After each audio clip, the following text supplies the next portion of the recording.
నమస్తే, welcome to whistle. నేను మీ స్వాతి.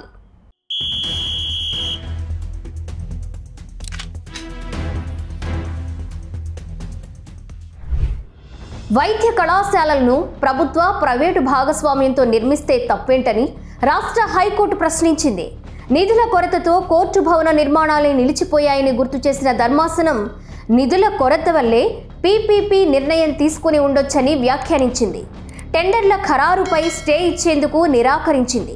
రాష్ట్రంలో 10 వైద్య కళాశాలలను ప్రభుత్వ ప్రైవేటు భాగస్వామ్య విధానంలో నిర్వహించేందుకు రాష్ట్ర ప్రభుత్వం తీసుకున్న నిర్ణయంలో జోక్యం చేసుకోలేమని హైకోర్టు తేల్చి చెప్పింది.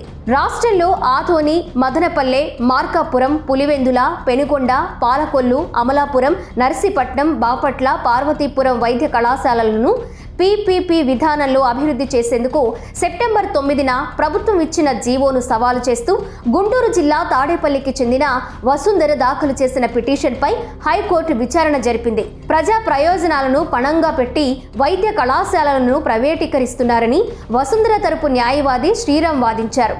బిడ్లో విజేతగా నిలిచిన సంస్థ 33 ఏళ్ల వరకు ఆ కళాశాలను నిర్వహిస్తోందని అన్నారు. గత ప్రభుత్వ హయాంలో 12 వైద్య కళాశాలలకు 5,800 కోట్ల రూపాయల అంచనాతో పాలనాపరమైన అనుమతులు ఇచ్చారని వివరించారు. ఈ దశలో స్పందించిన ధర్మాసనం పాలనాపరమైన అనుమతులిస్తే సరిపోతుందా, నిధులు విడుదల చేయాలి కదా అని ప్రశ్నించింది. అంత పెద్ద మొత్తంలో సొమ్మును రాష్ట్ర ప్రభుత్వం ఖర్చు చేసే స్థితిలో ఉండాలి కదా అని వ్యాఖ్యానించింది.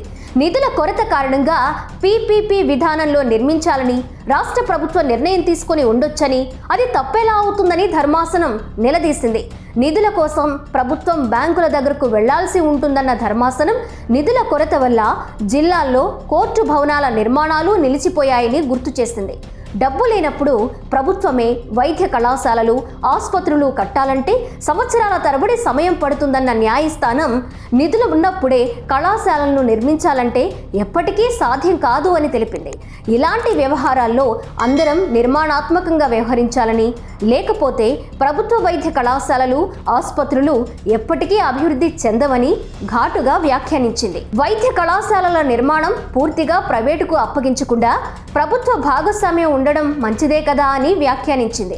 పీపీపీ విధానంలో ఆసుపత్రులను నిర్మించాలనేది ప్రభుత్వ విధానపర నిర్ణయమని, రాజ్యాంగ చట్టవిరుద్ధ నిర్ణయాల్లో తప్ప ప్రభుత్వ విధాన నిర్ణయాల్లో న్యాయస్థానాలు జోక్యం చేసుకోవని ధర్మాసనం తేల్చి చెప్పింది.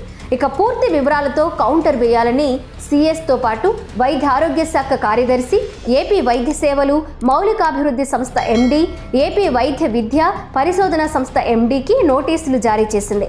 ఇక తదుపరి విచారణను ఈ నెల 29కి వాయిదా వేసింది.